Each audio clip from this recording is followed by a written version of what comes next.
My name is Wendy Thomas. I'm 29 years old. I'm a registered nurse. Let her go. We won't pay for the surgery, my father said to the doctor while I lay in a coma, tubes in my throat, heart barely beating. He said it the way you'd cancel a subscription. No hesitation, no trembling voice. He signed the Do Not Resuscitate order at 11:18 on a Tuesday night. Not because the doctors told him I was beyond saving, but because the billing department told him the number. That was all it took. A number. And when I woke up 3 weeks later, bruised, broken, barely able to lift my own head, I discovered that the DNR wasn't even the worst thing he'd done while I was unconscious. What I did in the next 24 hours didn't just change my life. It collapsed his, and he never saw it coming. Because he forgot one thing about me. Before I go on, please take a moment to like and subscribe, but only if you genuinely connect with this story. Now, let me take you back 7 months earlier, to the day my grandmother died and everything started to unravel. I was born with a hole in my heart, a ventricular septal defect. That's what the cardiologist called it. I was 4 years old when they opened my chest. The surgery took 11 hours. The bill took my parents 20 years to forget. Or rather, it took my mother 20 years to forget. My father never did. You know how much you cost this family, Wendy? I was 8 the first time he said it. I'd asked for new sneakers. Mine had a crack along the sole and my socks got wet every time it rained. He was sitting at the kitchen table with a stack of medical bills. He didn't look up. $214,000. That's what you cost. I didn't get the sneakers. By the time I was 12, I'd stopped asking for anything. By 15, I was babysitting 3 houses on our block to pay for my own school supplies. By 18, I signed my first student loan, alone. While my older sister Meredith packed for the state university, my parents were funding in full. Nobody questioned it. Meredith got a car at 16. I rode the bus. Meredith got her tuition paid. I got a repayment plan. Meredith got birthday dinners at restaurants. I got cake from a box and a card signed by my mother only. And I accepted all of it. That's the part that's hardest to explain. I wasn't angry. I genuinely believed I owed them. My father had repeated it so many times, you cost this family everything, that the debt felt as real as the scar on my chest. I carried it the way I carried my nurse's badge, every single day, without thinking. The only person who never mentioned that debt was my grandmother, Lillian. Lillian Price lived alone in a small brick house on Elm Street in Norristown, Pennsylvania. 2 bedrooms, 1 bathroom, a porch swing that creaked when the wind blew. She'd lived there for 41 years, raised my mother there, buried my grandfather from there, and kept the garden alive through every winter since. I started visiting her every Saturday when I was 23, fresh out of nursing school, drowning in student debt. I'd drive 40 minutes each way, bring her groceries, check her blood pressure, sit on that porch swing and listen to her talk about nothing and everything. She never once said, "You owe me." She said things like, "Tell me about your week, sweetheart," and, "Did you eat today?" And once, near the end, her hands shaking, her voice barely above a whisper, she said something I didn't understand. "I've taken care of things for you, Wendy. When the time comes, a man named Kessler will find you." I smiled and squeezed her hand. I thought she was confused. She got like that sometimes, or so I believed. She was 84. I assumed it was the medication talking. My father hated that I visited her. "You're wasting gas," he'd say. "She doesn't even remember your name." That was a lie. Lillian was sharp until her last breath. She remembered everything, including things my father wished she'd forget. She died on a Thursday in March, quietly, in her sleep, in that brick house on Elm Street. My father organized the funeral, small, quick. He didn't let me read a eulogy. "Keep it short," he said at the door of the funeral home. "We're not making a spectacle." I stood in the back row and said goodbye in silence. Lillian had said Kessler would find me. I didn't know who Kessler was. Not yet. It would take a coma, a signed death order, and 4 days in a hospital bed before that name meant anything at all. 3 months after Lillian's funeral, I was driving home from a 12-hour overnight shift at the hospital. It was 4:17 in the morning. Route 202, light rain. I remember the clock on my dashboard because I was calculating how many hours of sleep I could get before my next shift. 6, if I skipped breakfast. 5, if I showered. I never made that calculation again. The pickup truck ran the red light doing 50. It hit the driver's side of my car so hard, the frame folded inward like paper. I don't remember the sound. I don't remember the glass. I'm told I was conscious for about 90 seconds after impact, long enough for the paramedic to hear me say my name. Then nothing. Traumatic brain swelling, 4 broken ribs, internal hemorrhaging. The ER team at St. Catherine's, my own hospital, the place where I clocked in and out 5 days a week, opened me up within the hour. But the bleeding wouldn't stop. They needed a second surgery, a specialist, more time in the OR, and someone had to authorize it. I had no husband, no children. The emergency contact on my hospital file was the same name that had been there since I was 18, because my father had insisted on it. Gerald Thomas, next of kin. They called him at 10:30 that night. He arrived at 10:47. I know the exact time because the front desk logged it. He didn't go to my room first. He didn't ask the nurse how I was doing. He didn't ask if I was in pain or if I was afraid or if I had woken up even once. He walked straight to the billing department, and he asked one question: how much is this going to cost? I learned what happened next from a woman named Patricia Walsh. Everyone at St. Catherine's called her Pat. She was our head nurse, 28 years on the floor, a voice like gravel, and a memory that missed nothing. Pat was at the nurse's station when my father walked out of billing and found Dr. Richard Hale, the surgeon managing my case. She heard every word. "The second surgery," my father said. "What's the estimate?" Dr. Hale told him. 180 to 240, depending on complications. Insurance would cover part of it, but there'd be significant out-of-pocket, especially because my father was co-signer on some of my old medical accounts. He'd insisted on that when I was 18. I thought it was a kindness. It was a leash. My father didn't blink. "She doesn't have a healthcare proxy," he said. "I'm her father. I'm the decision-maker here." Dr. Hale nodded carefully. "That's protocol when no proxy is on file. Next of kin steps in." And then my father said it. "Let her go. We won't pay for the surgery." Pat told me later that Dr. Hale didn't respond immediately. He stared at my father for a long time. My father didn't look away.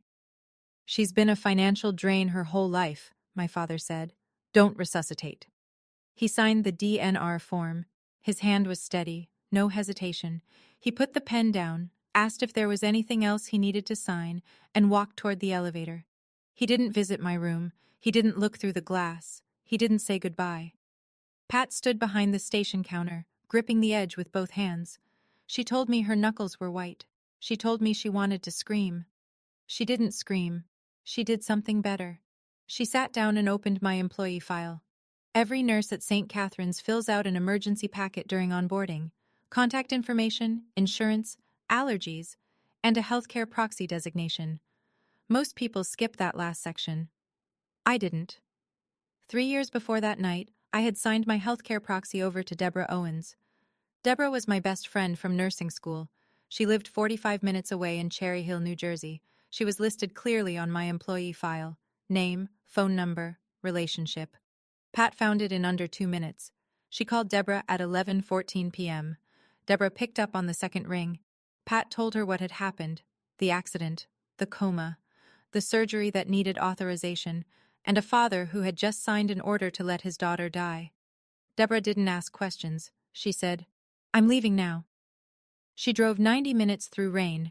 She walked into St. Catherine's at 12:51 a.m. with her driver's license, a copy of the proxy form she'd kept in her filing cabinet, and hands that were still shaking. She revoked the DNR. She authorized the surgery. Dr. Hale scrubbed in within the hour. My father was already home by then, asleep. He had no idea the DNR had been overturned. As far as he knew, the machines would stop, and the hospital would call him in the morning with the news. Pat didn't call him. Neither did Deborah. Neither did anyone. Instead, Pat did one more thing before her shift ended. She opened an internal incident report, the kind that gets filed when a staff member witnesses a protocol concern. She documented every word my father had said, The timestamps, the DNR signature, and the fact that he had falsely claimed I had no healthcare proxy. She filed it, locked her computer, and sat in the break room alone for 20 minutes. Gerald Thomas went home that night believing his daughter would be dead by morning. He slept soundly. And the next day, he made his second mistake, the one that would cost him everything he owned. My father woke up the next morning expecting a phone call from the hospital. A time of death. Maybe a form to sign. He'd already rehearsed what he'd tell people. I could picture it, the catch in his voice, the hand over his heart. We lost her. The injuries were just too severe. But the call didn't come, not because anyone told him I was alive. It simply didn't come. And rather than call the hospital himself, rather than drive down and check on his youngest daughter, Gerald Thomas spent that Wednesday morning doing something else entirely. He went to steal my house. Here's what I didn't know at the time, what I wouldn't learn until weeks later. My grandmother Lillian had already transferred the Norristown house into my name before she died. The deed was handled through her personal attorney. It was clean, legal, filed with the county, and my father had no idea it existed.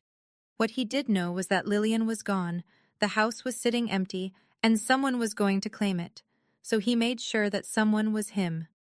He had a power of attorney document. My signature was on it. Except I had never signed it.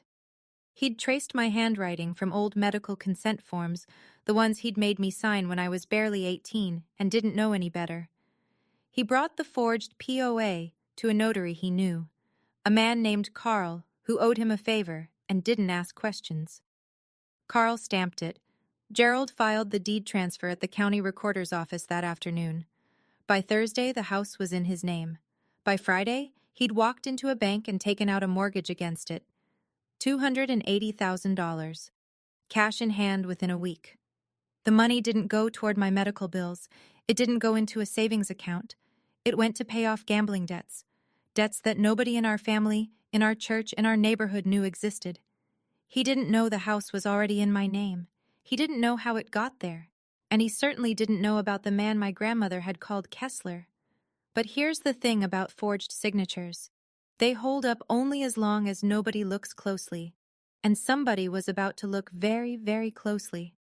I opened my eyes on a Tuesday, 3 weeks after the accident. The light was blue-white, the kind that only exists in hospitals. Too bright, too flat, no warmth in it. I knew that light. I'd worked under it for 6 years, but I'd never been on this side of it before. My throat was raw. The breathing tube had been removed, but I could still feel where it had been, like a bruise inside my chest. My ribs ached when I inhaled. My left arm was in a soft cast. Everything was heavy. Even blinking took effort. The first face I saw was Pat's.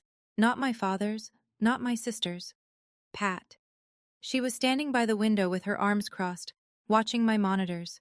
When she saw my eyes open, she didn't gasp or rush over. She pulled a chair to my bedside and sat down. She took my hand. Her grip was firm and warm. "You're safe," she said. "I need to tell you some things. Not now, when you're ready." I tried to speak. My voice came out cracked, barely a whisper. "How long?" 3 weeks. Surgery went well. You're going to be fine." I closed my eyes again. Not because I was tired, because I was trying to remember how I'd ended up here. The truck, the red light, the sound of... The door opened. My father walked in at 2:17 that afternoon. The nurses logged it. I know because I checked later. He stood in the doorway for a moment. I watched his face carefully. There was something there, a flicker, half a second, before his expression rearranged itself into something softer, something practiced. I've read 1,000 faces in the ICU. Fear of losing someone looks different from fear of being caught. He rushed to my bedside. He grabbed my hand. Tears streamed down his cheeks. "Oh, sweetheart, we were so scared. Thank God you're okay." I looked at him, at the tears, at the trembling lip. "Hi, Dad," I said. Meredith sent flowers that evening. A generic bouquet from an online florist. She didn't come. 2 days later, I could sit up on my own. Pat waited until the afternoon shift change, when the hallway was quiet and the door could stay closed without anyone asking why. She pulled the same chair to my bed. She didn't sit down right away. She stood there for a moment, looking at me like she was trying to decide where to begin. Just say it, Pat. She sat. The night of your accident, your father came to the hospital. I know. He told me he was here every day. He wasn't. He came once. That night, he spoke to Dr. Hale. He asked about the cost of your surgery. I didn't interrupt. I kept my hands still on the blanket. He told Dr. Hale you had no healthcare proxy. He said he was the sole decision maker, and then he signed a Do Not Resuscitate order. The room was quiet. The monitor beeped. I counted 3 beeps before I spoke. He signed a DNR. Yes. On me. Yes. What did he say, exactly? Pat looked at me steady. Let her go. We won't pay for the surgery. She's been a financial drain her whole life. I closed my eyes. Not because I was surprised, because I finally had the words for something I'd felt my entire life, the shape of a truth I'd always known, but never heard spoken aloud. I was a line item, a cost, a number on a bill that never stopped growing. I opened my eyes. How am I alive? I found your proxy in your employee file, Deborah Owens. I called her. She drove here in the middle of the night and authorized the surgery. Is it on record, what he did? Incident report, filed and time-stamped, his exact words. I stared at the ceiling for a long time. Then I looked at Pat. Get me my phone. She reached into the drawer of my bedside table and handed it to me. I powered it on. 32 missed calls from my father. 11 from Meredith. I scrolled past all of them. I opened my contacts and found a name I hadn't called in months. A name my grandmother had given me, Kessler. The phone rang twice. This is Donald Kessler. The voice was calm, measured. The kind of voice that has read 10,000 documents and is surprised by none of them. Mr. Kessler, my name is Wendy Thomas. I think my grandmother... Miss Thomas. He cut me off gently. I've been trying to reach you for 4 months. I gripped the phone tighter. My ribs protested. I didn't care. He explained. Lillian Price had come to his office 2 years before she died. She sat across from his desk, sharp-eyed and clear-headed, and told him she wanted to make a will. Not through the family attorney, not through anyone her son-in-law might know, through him, privately, notarized by his own staff, sealed. The will was simple. The house on Elm Street in Norristown, to Wendy Marie Thomas. Solely. A trust account containing $85,000. To Wendy Marie Thomas. Solely. No other names. No conditions.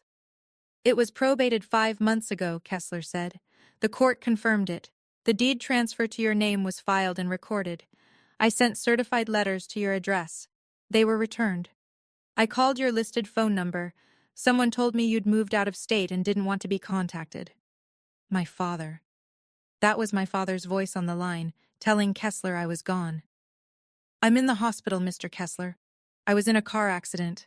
I've been in a coma for 3 weeks. A pause. I'm sorry to hear that, Miss Thomas. The house, I said. Is it still in my name? A longer pause. Let me pull the current deed records. I'll call you back within the hour. I hung up and set the phone on my chest. Pat was still in the room, standing by the door. Your grandmother told me you'd call, Kessler had said before we hung up. She said, Wendy always comes through, just give her time. 1 hour. That's all it took for Donald Kessler to discover what my father had done, and for my plan to begin. The phone rang 53 minutes later. Kessler's voice was different now, still measured, but there was an edge beneath it, the controlled tension of a man who has just read something he wasn't expecting. Miss Thomas, the deed to your grandmother's property was transferred out of your name 3 weeks ago. I stared at the IV drip on my arm, counted the drops. 1, 2, 3. Transferred to whom? Gerald Thomas, your father, using a power of attorney. I never signed a power of attorney, Mr. Kessler. I know you didn't, because I have the original deed transfer from probate, your name, notarized by my office. No POA was ever authorized by you or recorded through my firm. So it's forged. That is my assessment, yes. And there's more. I ran a lien search on the property. A mortgage was recorded against it 6 days ago. $280,000. The number sat in the room like a third person. I could hear Kessler breathing on the other end, waiting. He leveraged the house, I said. He did.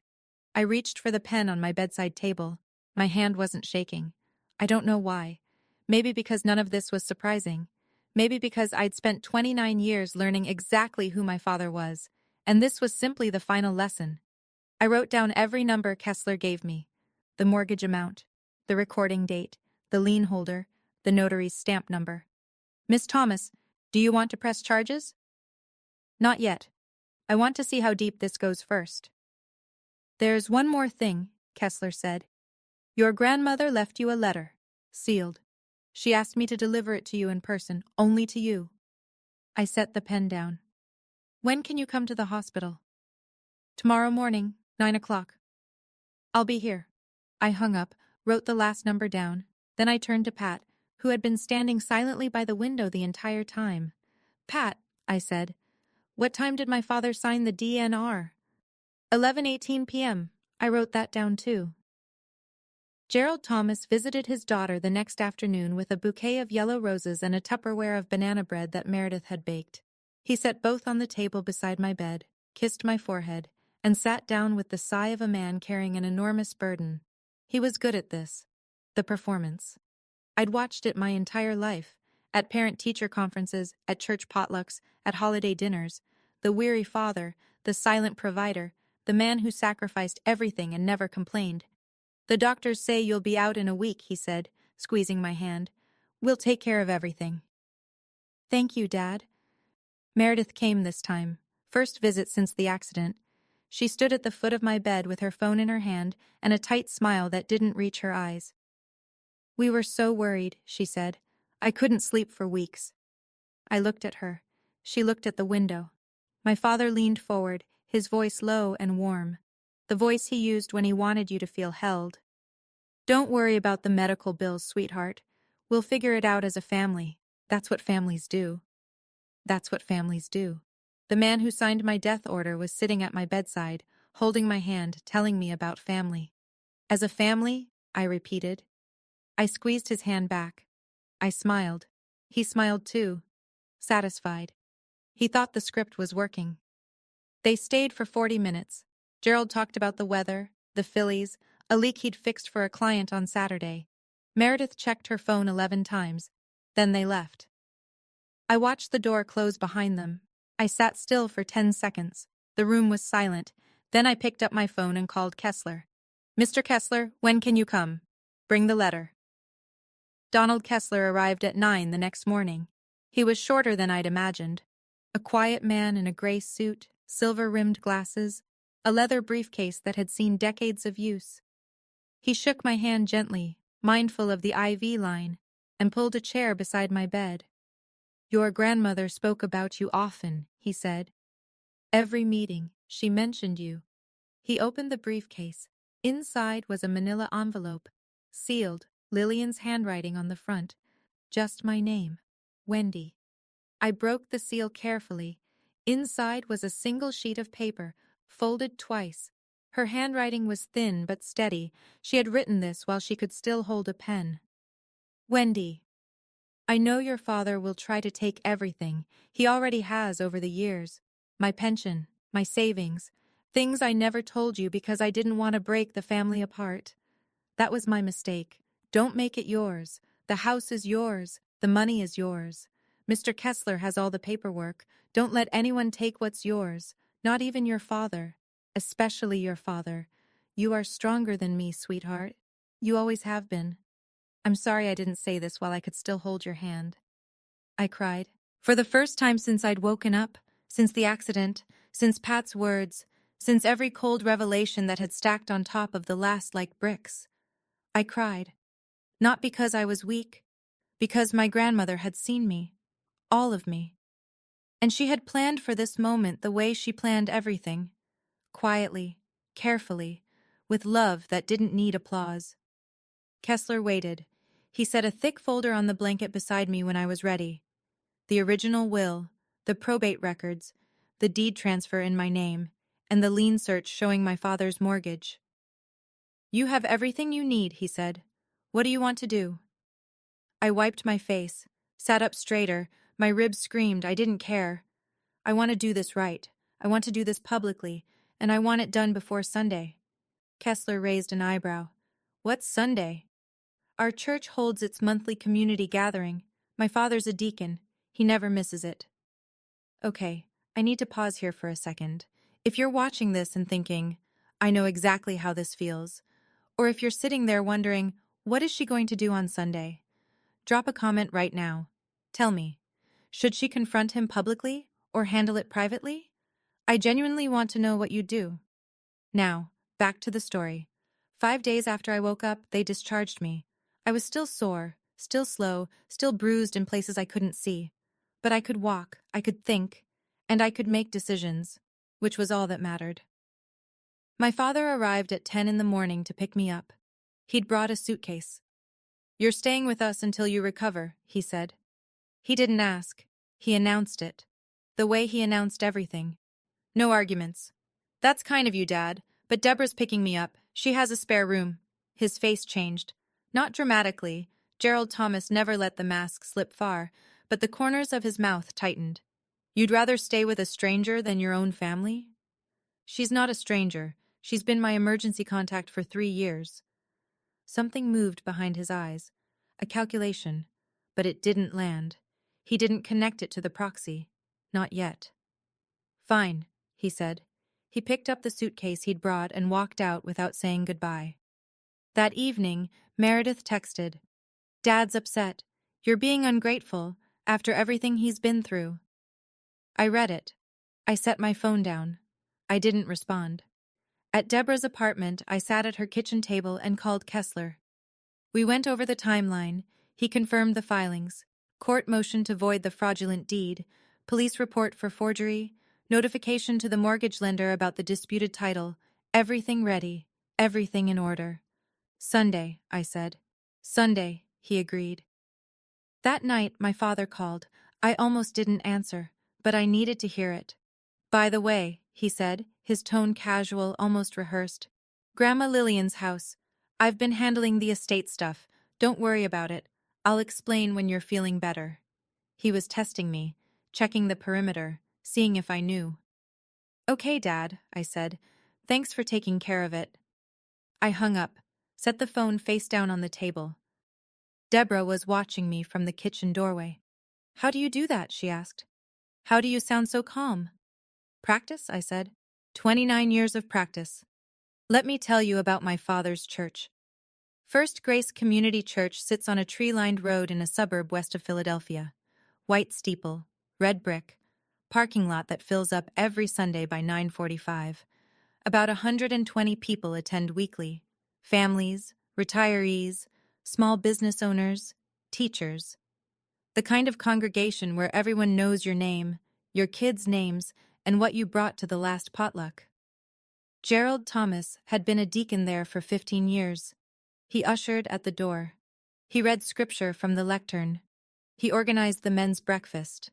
He shook every hand in the room after the service, looked people in the eye, asked about their kids. When the church needed a new roof, Gerald led the fundraising campaign. When someone's furnace broke in January, Gerald fixed it for free and wouldn't take a dollar. Pastor David mentioned him in sermons. A man of faith and sacrifice. That was the phrase. I'd heard it so many times I could feel it in my teeth. Every first Sunday of the month, the church held a community potluck gathering in the fellowship hall. Folding tables, casserole dishes, paper plates, a standing microphone near the front where people shared blessings and prayer requests. Gerald always spoke. He always talked about gratitude, about family, about what it meant to give without expecting anything in return. 120 people believed every word. This coming Sunday was the first Sunday of the month. I called Kessler on Saturday evening. "Can you be there at noon?" "I'll be there at 11:30. I hung up and sat on Deborah's couch. My ribs still ached when I breathed too deeply. The bruises on my forearms had faded from purple to yellow. I could walk without wincing now, slowly but upright. I wasn't planning a scene. I was planning a conversation, but when 120 people are in the room, every conversation becomes a stage. Sunday morning, 7 a.m. I woke up before the alarm. I stood in front of Deborah's bathroom mirror and looked at myself. The bruise along my jawline was almost gone. The one under my left eye had turned a faint green. My collarbone was still sore when I lifted my arm too high. I looked like someone who'd been hit by a truck, because I had been. I put on a white button-down shirt and black slacks. Simple, clean, no jewelry except the small silver studs Lillian had given me on my 21st birthday. I pulled my hair back, washed my face, didn't bother with makeup. I picked up the manila folder from the kitchen table. Inside, copies of Lillian's will, the original deed in my name, the county's lien records showing my father's mortgage, and the redacted incident report Pat had provided, the one with my father's words printed in black ink on hospital letterhead. I slid the folder into my bag. Deborah drove. We didn't say much. She turned onto the church road at 11:20 and parked near the back of the lot. The steeple caught the sun. "Are you sure about this?" she asked. "I've never been more sure." She squeezed my hand. "Whatever happens in there, I'll be right outside." I nodded. I opened the car door. Kessler was already there. I spotted him near the entrance. Gray suit, leather briefcase, standing by the flagpole with the patience of a man who billed by the hour and had nowhere else to be. He saw me. He gave a single nod. I walked through the front doors. The service was already underway. Hymns, warm air, the smell of old carpet and coffee. I slipped into the last pew and sat down. My father was in the front row. He turned at the sound of the door, saw me. His face lit up. The proud father, the grateful deacon, the man of faith and sacrifice. He raised his hand and waved. I waved back. A small wave. A patient wave. Meredith sat beside him. She glanced at me. She didn't wave. The service ended at noon. The congregation filed into the fellowship hall, a wide, low-ceilinged room with fluorescent lights and folding tables arranged in rows. Foil pans of baked ziti and green bean casserole. Paper plates stacked beside a tower of napkins. The standing microphone near the front, plugged into a small speaker that hummed quietly. Gerald was already up there. He always was. He stood beside the microphone with his hands clasped in front of him, waiting for the room to settle. 120 people found their seats. Chairs scraped against linoleum. Children darted between tables. He tapped the mic. "Good afternoon, everyone. I want to start with something personal today." The room quieted. "As many of you know, my youngest daughter Wendy was in a serious car accident last month. She was in a coma for 3 weeks. The doctors weren't sure she'd make it." He paused. He was good at pauses. "But God is faithful. And today, Wendy is here with us." He turned and gestured toward me. I was standing near the back wall.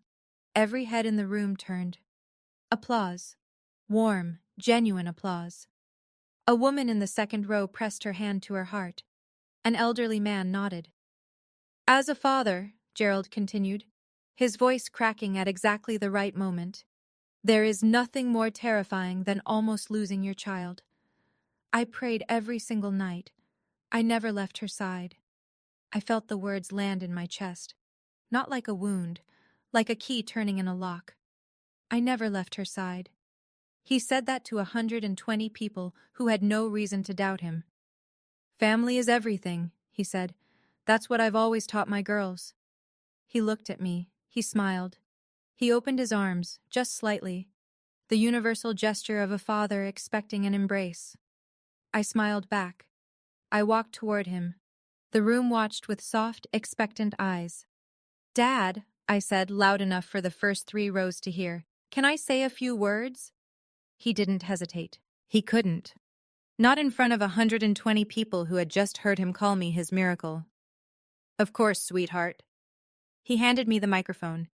His smile was wide, confident. He stepped to the side, hands behind his back, playing the supporting role perfectly. I wrapped my fingers around the mic. It was warm from his grip. I didn't look at him. I looked at the room. "Thank you all for your prayers. I'm truly grateful to be standing here. But I need to correct something my father just said." The room was still. Gerald's smile faded by 1 degree. My father didn't pray by my bedside. He was at the hospital once, the night of the accident. He didn't come to check on me. He went to the billing department first. Then he spoke to my surgeon. I could feel Gerald shifting beside me. I didn't turn. He asked how much the surgery would cost. And when they told him, he said, and these are his exact words, documented in a hospital incident report, "Let her go. We won't pay for the surgery. She's been a financial drain her whole life." Silence. Not the comfortable kind, the kind that presses against your eardrums. Then he signed a Do Not Resuscitate order. Someone in the middle of the room inhaled sharply. A woman in the front row covered her mouth. I'm alive because a colleague, a nurse at that hospital, found my healthcare proxy and called my friend in the middle of the night. My friend drove 90 minutes in the rain to authorize the surgery. Not my father, not my sister, a friend. Gerald stepped forward. "Wendy, stop. You don't know what you're—" "I'm not done, Dad. This isn't the place. You chose a church to lie. I'm choosing the same church for the truth. You're confused. The medication I have the hospital records right here." The room didn't move. Nobody reached for their water. Nobody checked their phone. 120 people were holding their breath. Gerald stopped talking. The side door of the fellowship hall opened. Donald Kessler walked in. Gray suit, leather briefcase, unhurried. He didn't look around the room for a seat. He walked directly to the front, set his briefcase on the nearest folding table, and stood beside me with the quiet authority of a man who'd done this 1,000 times. My father saw him. And for the first time in my life, the first time I can ever remember, I watched Gerald Thomas look genuinely afraid. Not angry, not offended, afraid. "This is Mr. Donald Kessler," I said into the microphone. He was my grandmother Lillian's attorney. A murmur passed through the room. Lillian's name still meant something here. She'd attended this church for 30 years.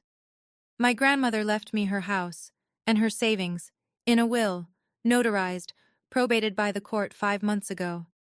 I paused to let that settle. My father knew nothing about it, because my grandmother didn't trust him with it. Gerald opened his mouth, closed it. "While I was in a coma," I continued, "my father forged my signature on a power of attorney. He transferred the house into his name, and he took out a $280,000 mortgage against it." I heard a gasp. Then a dish hit the floor somewhere near the back tables. Someone's hand had gone slack. A fork clattered on linoleum. Gerald's voice came out louder now, strained. "That's a lie. Eleanor left that house to the family, not just you." Kessler opened his briefcase. He lifted a single document, the original will, and held it so the people in the front rows could see the notary seal. "I have the original will right here, Mr. Thomas." His voice was even, almost gentle.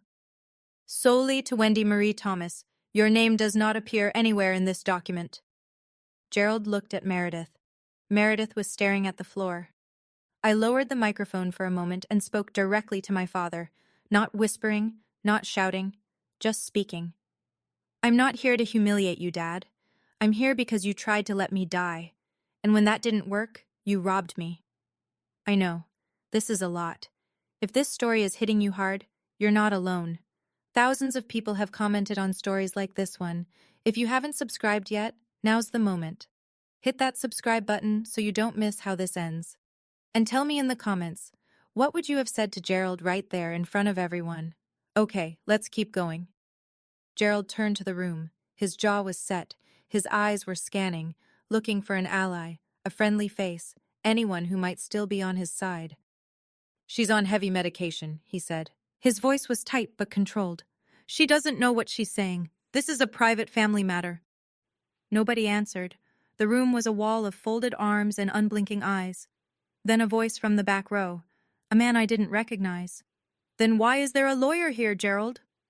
Gerald didn't answer. His eyes moved to Pastor David, who stood near the coffee table with his hands in his pockets. "Gerald," the pastor said quietly, "I think we should all hear this out." Gerald shifted. He changed tactics, the way he always did when authority failed. He softened, dropped his shoulders, let his voice break. I've sacrificed everything for this family. Wendy's medical bills nearly bankrupted us when she was a child. I did what I thought was best. I didn't raise the microphone. I just spoke from where I stood, clearly, the way you speak to a patient who's avoiding the truth. You did what was cheapest, Dad. There's a difference. You have no idea the pressure I've been under, the debts, the... He stopped. He realized what he'd almost said. His mouth closed like a door. Meredith stood up from her chair. Her face was white.